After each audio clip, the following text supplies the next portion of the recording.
Okay, Bunda Puka, let's pretend we're at the end. I didn't make the whole bracelet, but this is the end where you have the 2 beads and the 3 Hail Marys, and you finish right here with the 3. You put the cross next, then you put the crimp bead and the magnet,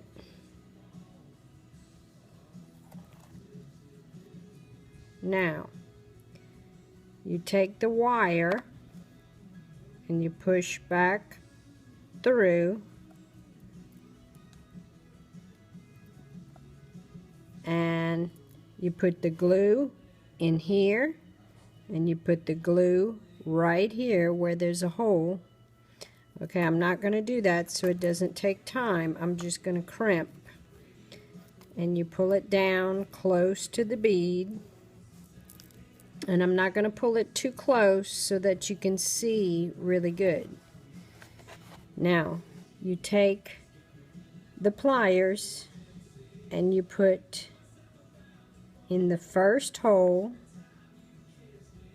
and you squeeze it, and then you turn it to the side to see where the dent is. You see the dent? Then you put it in the outside hole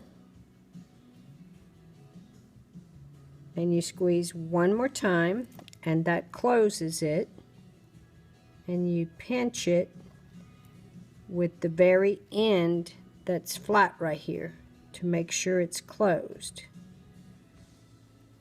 Now when you do it, you're not going to have this space. I just made that so that you could see really good how the crimp is. Then after you finished, you cut the tail off right here. Okay, let's see if you can see.